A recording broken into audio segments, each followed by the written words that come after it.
टुल्लुमा face Soomro जी report मुताबिक regional office Sukkur जे in charge वफाकी मोहतसिब सैयद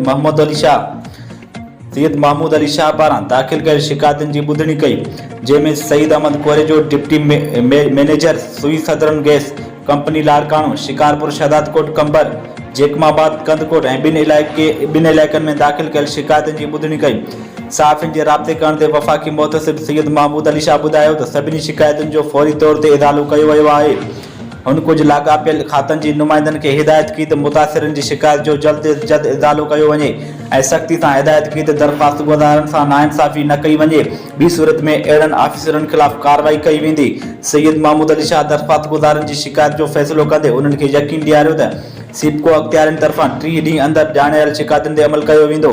अमल न करण जी सूरत में केस वफ़ाक़ी मुहतसिब खे मोकिलियो वेंदो। हुन चयो त वफ़ाक़ी मुहतसिब एजाज़ अहमद कुरैशी शिकायतुनि ते अमल दरामद में देर ते सख़्त कावड़ जो इज़हार कयो आहे। हिदायत कई त फ़ैसिलनि ते बर वक़्त अमल कयो वञे, ॿी सूरत में गुफ़लत कंदड़ ऑफिसरनि ख़िलाफ़ सख़्त कार्रवाई कई वेंदी।